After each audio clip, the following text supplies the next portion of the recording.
Le 27 novembre 1991, la petite ville de Tours fut secouée par la disparition inexpliquée de Camille Lefebvre, une élève de 13 ans passionnée de danse classique, qui s'évanouit dans la nature à la sortie de son cours de ballet, laissant derrière elle un mystère qui hanterait la région pendant des années. Ce soir-là, le conservatoire municipal accueillait son spectacle annuel, un événement très attendu où Camille devait interpréter le rôle principal du Lac des Cygnes, devant une salle comble de parents et d'amis venus applaudir les jeunes talents de la région. Sa mère, Anne Lefebvre, se souvient encore parfaitement de la dernière image de sa fille, rayonnante dans son tutu blanc immaculé, saluant gracieusement le public sous les applaudissements nourris qui résonnaient dans l'auditorium du conservatoire. Après la représentation qui s'était déroulée sans incident, Camille fut vue pour la dernière fois dans les coulisses du théâtre, discutant avec sa professeure de danse, Madame Girard, et rangeant soigneusement ses affaires dans le vestiaire collectif des élèves. D'où lisez-vous cette histoire? Indiquez votre ville et votre pays dans les commentaires avant de continuer. Mais lorsque sa mère vint la chercher à 21h30 comme convenu, Camille avait mystérieusement disparu, laissant derrière elle son sac de sport, ses vêtements de ville soigneusement pliés et son manteau d'hiver accroché dans le vestiaire. Personne parmi le personnel du conservatoire ou les autres parents présents ne se souvenait l'avoir vue quitter le bâtiment, créant un mystère qui allait obséder la famille et les enquêteurs pendant 4 longues années. La police fut immédiatement alertée par Anne Lefebvre, déclenchant des recherches nocturnes intensives dans les rues désertes de Tours, les parcs municipaux environnants et les berges de la Loire qui serpentaient paisiblement à travers la ville, mais aucune trace de la jeune danseuse ne fut retrouvée malgré l'engagement de dizaines de policiers et de volontaires. Les enquêteurs interrogèrent méthodiquement tous les professeurs, élèves et parents présents ce soir-là, mais aucun témoin n'apporta d'éléments décisifs permettant d'éclaircir les circonstances de cette disparition qui défiant toute logique et explication rationnelle. L'enquête initiale menée par la brigade criminelle de Tours révéla rapidement les difficultés inhérentes à ce type d'affaires, où l'absence totale de témoins directs et de preuves matérielles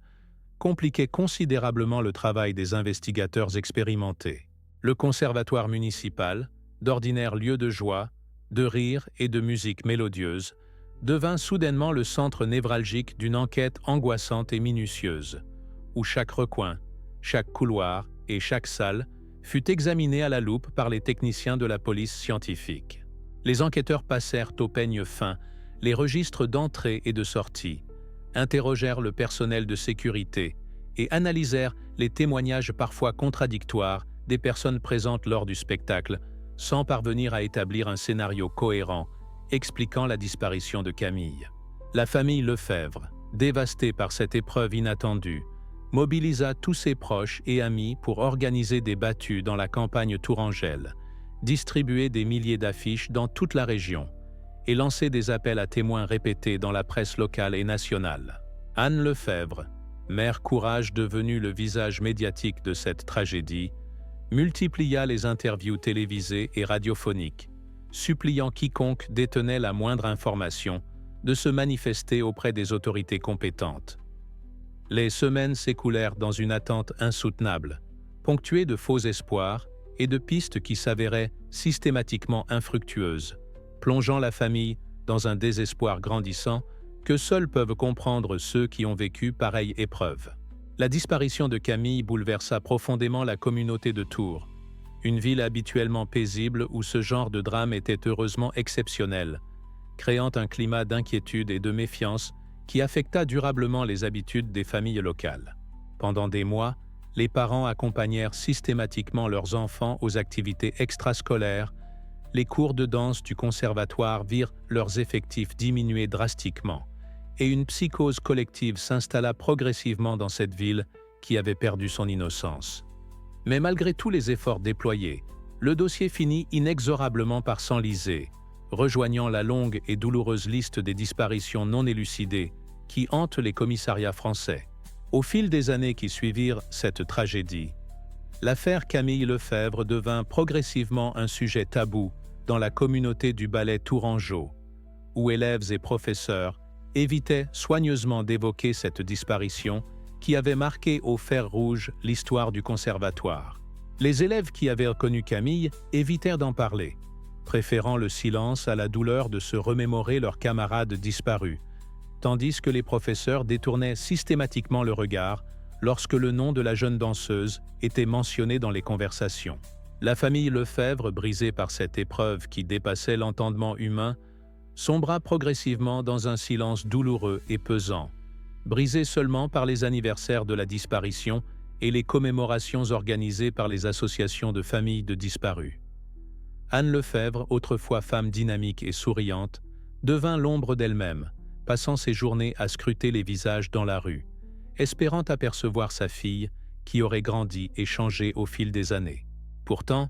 derrière les murs épais du conservatoire municipal, un malaise profond et persistant grandissait insidieusement, alimenté par des rumeurs, des non-dits et des regards fuyants qui créaient une atmosphère de plus en plus pesante. Madame Girard, professeure respectée depuis plus de 20 ans et véritable figure maternelle pour ses nombreuses élèves, n'avait jamais cessé de repenser obsessionnellement à cette nuit fatidique du 27 novembre 1991, revivant inlassablement chaque détail, chaque conversation,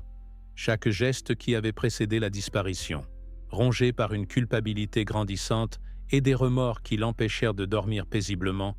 elle avait longtemps hésité à révéler ce qu'elle savait réellement,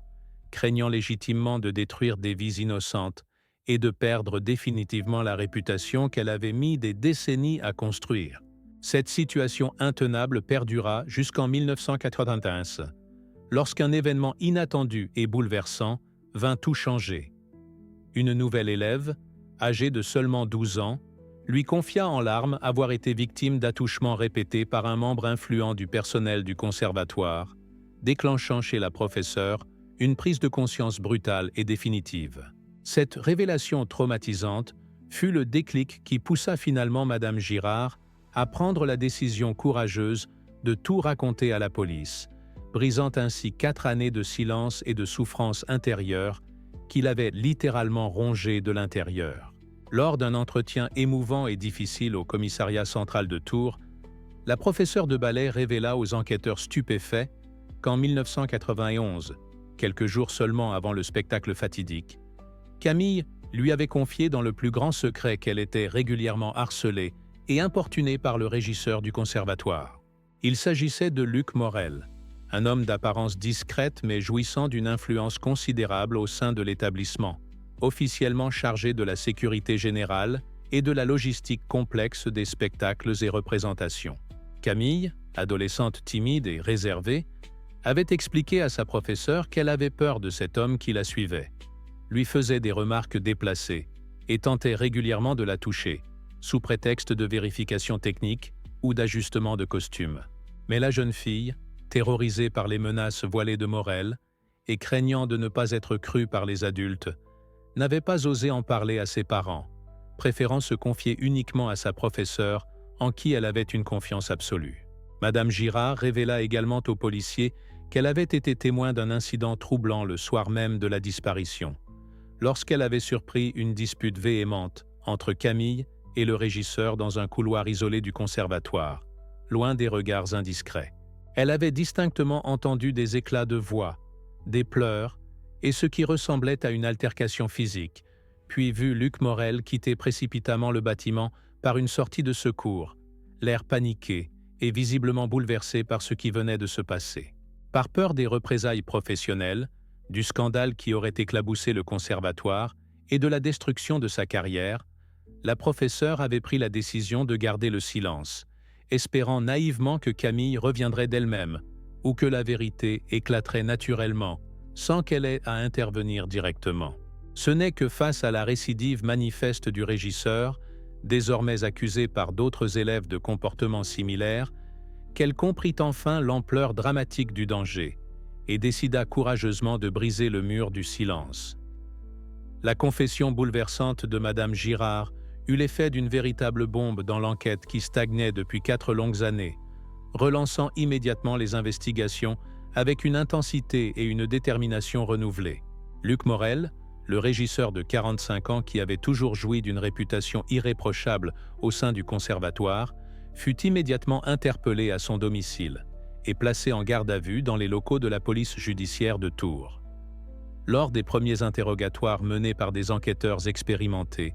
il nia catégoriquement et avec véhémence toute implication dans la disparition de Camille,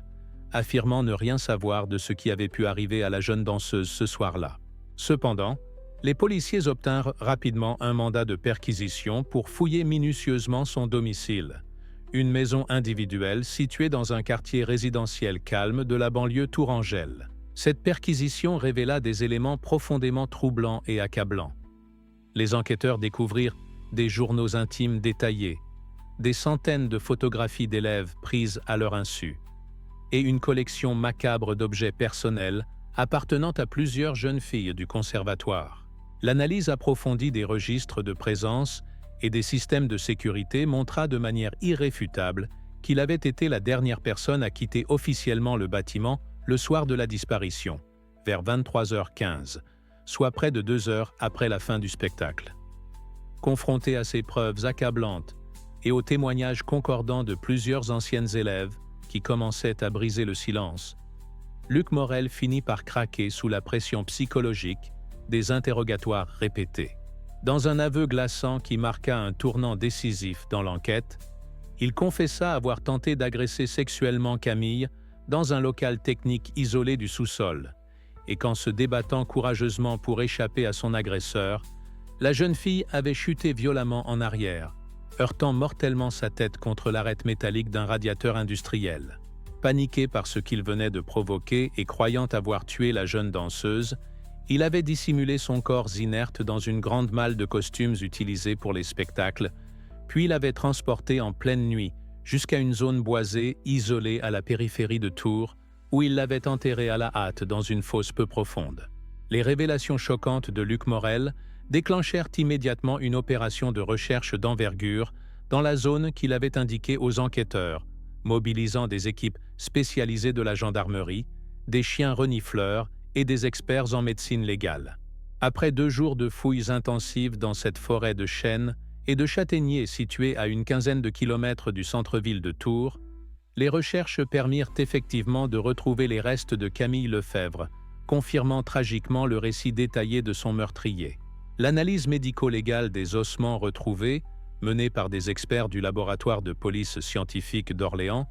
confirma formellement l'identité de la victime grâce au dossier dentaire conservé par le dentiste familial et établit que la mort remontait effectivement à novembre 1991. L'onde de choc provoquée par cette découverte fut absolument immense dans toute la région. La ville de Tours fut brutalement confrontée à la réalité terrifiante qu'un prédateur sexuel avait agi en toute impunité pendant des années, au cœur même d'une institution dédiée à l'épanouissement des enfants. La révélation que ce criminel avait profité cyniquement du silence et de la peur de ses jeunes victimes pour perpétrer ses actes monstrueux souleva une vague d'indignation et de colère dans toute la France. La famille Lefèvre, bien qu'anéantie par la confirmation définitive de la mort de leur fille chérie, exprima paradoxalement un certain soulagement de connaître enfin la vérité après 4 années d'incertitude et d'espoir déçus. Anne Lefèvre déclara lors d'une conférence de presse émouvante qu'elle pouvait enfin faire son deuil et offrir une sépulture digne à Camille, tout en rendant hommage au courage de Madame Girard, qui avait finalement trouvé la force de parler. Les obsèques de Camille, célébrées dans l'intimité familiale 4 ans après sa disparition, rassemblèrent des centaines de personnes venues rendre un dernier hommage à cette jeune danseuse dont la vie avait été si brutalement interrompue. Le conservatoire municipal de Tours fut temporairement fermé le temps d'une enquête administrative approfondie, et plusieurs responsables furent sanctionnés pour leur négligence dans la surveillance du personnel et la protection des élèves mineurs. L'affaire Morel relança également le débat national sur la protection des enfants dans les institutions culturelles et sportives, et sur le devoir moral et légal de vigilance des adultes face aux signaux d'alerte que peuvent envoyer les jeunes victimes d'abus. Le procès de Luc Morel, qui s'ouvrit en mars 1996 devant la cour d'assises d'Indre-et-Loire, fut suivi avec une attention soutenue par toute la France, devenant un symbole de la lutte contre les prédateurs sexuels qui sévissent dans les institutions accueillant des mineurs. L'accusé, défendu par une équipe d'avocats expérimentés, tenta de minimiser sa responsabilité en plaidant l'accident et en affirmant qu'il n'avait jamais eu l'intention de tuer Camille, mais seulement de jouer avec elle. Cependant, le procureur de la République présenta un réquisitoire implacable, démontrant la préméditation évidente des actes de Morel et révélant l'existence d'au moins 6 autres victimes mineures qui avaient subi ces agressions au fil des années. Les témoignages poignants de ces jeunes femmes devenues adultes, qui trouvèrent enfin le courage de raconter publiquement les sévices subis, bouleversèrent profondément l'assistance et les jurés. Madame Girard témoigna également, expliquant avec émotion les raisons de son silence initial et exprimant ses profonds regrets de ne pas avoir parlé plus tôt, ce qui aurait peut-être pu sauver la vie de Camille. Anne Lefebvre prononça une plaidoirie déchirante, décrivant la personnalité lumineuse de sa fille et l'enfer vécu par la famille pendant ces 4 années d'incertitude, tout en appelant à une prise de conscience collective sur la nécessité de protéger les enfants. Après 3 semaines de débats intenses et de témoignages bouleversants, le jury populaire rendit un verdict de culpabilité sur tous les chefs d'accusation, condamnant Luc Morel à 25 ans de réclusion criminelle pour meurtre, agression sexuelle sur mineurs et recel de cadavres. Cette sentence, bien qu'inférieure aux réquisitions du ministère public qui réclamait la perpétuité, fut globalement bien accueillie par l'opinion publique et la famille de la victime. Le verdict marqua également un tournant dans la jurisprudence française concernant les crimes sexuels commis dans un cadre institutionnel, établissant des précédents importants pour les affaires similaires. Luc Morel, qui avait montré peu d'émotion tout au long du procès, fut immédiatement incarcéré à la maison d'arrêt d'Orléans, où il purge actuellement sa peine dans l'anonymat et l'isolement, régulièrement menacé par d'autres détenus qui n'acceptent pas les crimes contre les enfants. Les conséquences de l'affaire Camille Lefebvre dépassèrent largement le cadre judiciaire, provoquant une véritable révolution dans les pratiques de protection de l'enfance au sein des institutions culturelles et éducatives françaises. Le ministère de la Culture lança immédiatement une inspection générale dans tous les conservatoires de France, aboutissant à la mise en place de protocoles stricts de recrutement, de formation et de surveillance du personnel en contact avec des mineurs. Des cellules d'écoute et de signalement furent créées dans chaque établissement, permettant aux enfants de s'exprimer librement sur d'éventuels problèmes sans crainte de représailles ou de non-croyance de la part des adultes. Anne Lefebvre, transformée par cette épreuve en militante acharnée de la protection de l'enfance, fonda l'association Camille et les autres, qui se consacre à la prévention des abus sexuels dans le milieu artistique et à l'accompagnement des familles victimes. Cette association, reconnue d'utilité publique, organise régulièrement des campagnes de sensibilisation dans les écoles et les conservatoires, formant les enfants à reconnaître les comportements inappropriés et à en parler sans honte ni culpabilité. Madame Girard, profondément marquée par son rôle involontaire dans cette tragédie, quitta définitivement l'enseignement pour se consacrer bénévolement à l'association, mettant son expérience au service de la formation des professeurs et éducateurs. Le Conservatoire de Tours, entièrement restructuré et doté de nouveaux équipements de sécurité, rouvrit ses portes 6 mois après le procès, avec une équipe pédagogique renouvelée et des procédures renforcées de protection des élèves. Une plaque commémorative fut installée dans le hall d'entrée, rendant hommage à Camille et rappelant à tous l'importance de la vigilance collective pour protéger les enfants. L'affaire inspira également plusieurs réformes législatives, notamment le renforcement des vérifications d'antécédents pour les personnes travaillant avec des mineurs et l'obligation de signalement pour tout professionnel témoin de maltraitance. Des formations spécialisées furent développées pour apprendre aux enseignants et éducateurs à détecter les signaux d'alarme et à réagir de manière appropriée face aux révélations d'enfants victimes d'abus. Le cas Camille Lefebvre devint un exemple étudié dans toutes les écoles de formation des travailleurs sociaux, des enseignants et des forces de l'ordre, illustrant tragiquement les conséquences dramatiques du silence et de l'inaction face aux abus sur mineurs. 15 ans après le procès de Luc Morel, l'héritage de Camille Lefebvre continue d'influencer positivement les politiques de protection de l'enfance en France et dans de nombreux pays européens qui se sont inspirés des réformes françaises. L'association Camille et les autres, dirigée avec passion par Anne Lefebvre, est devenue une référence internationale dans la lutte contre les abus sexuels en milieu artistique et éducatif, intervenant régulièrement auprès d'organisations internationales comme l'UNESCO et le Conseil de l'Europe. Les programmes de prévention développés par l'association ont été adoptés dans plus de 20 pays, formant des milliers d'enfants, de parents et de professionnels à reconnaître et signaler les situations d'abus. Le Conservatoire de Tours, devenu un modèle en matière de sécurité et de bienveillance, accueille régulièrement des délégations d'autres établissements venus étudier ses bonnes pratiques et ses innovations pédagogiques. Madame Girard, aujourd'hui âgée de 75 ans, continue son action bénévole au sein de l'association, témoignant régulièrement de son expérience pour sensibiliser les professionnels à l'importance de la parole et du courage face aux situations d'abus. Luc Morel, qui a purgé l'intégralité de sa peine de 25 ans, est sorti de prison en 2021 sous strict contrôle judiciaire, interdit de tout contact avec des mineurs et soumis à un suivi psychiatrique obligatoire à vie. La tombe de Camille, dans le cimetière de Tours, est devenue un lieu de recueillement pour de nombreuses familles touchées par des drames similaires, qui viennent y déposer des fleurs et des messages d'espoir. L'histoire de Camille a inspiré plusieurs œuvres artistiques, notamment un ballet créé en son honneur par l'Opéra de Paris et un livre témoignage écrit par sa mère qui est devenu un best-seller traduit en 15 langues. Les recherches en psychologie de l'enfant ont également bénéficié des enseignements de cette affaire, permettant de mieux comprendre les mécanismes du silence chez les jeunes victimes et de développer des approches thérapeutiques plus efficaces. Chaque année, le 27 novembre, une cérémonie commémorative rassemble à Tours des centaines de personnes venues honorer la mémoire de Camille et réaffirmer leur engagement dans la protection de l'enfance, prouvant que son sacrifice n'a pas été vain et continue d'inspirer des actions concrètes pour protéger d'autres enfants. Aujourd'hui, plus de 30 ans après cette tragédie qui a marqué à jamais la ville de Tours et la France entière,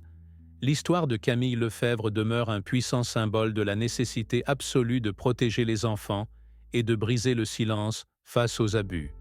rappelant à chacun que la vigilance collective est le prix de la sécurité de nos enfants. Anne Lefebvre, maintenant grand-mère de 3 petits-enfants qu'elle chérit particulièrement, continue de diriger son association avec la même détermination qu'au premier jour,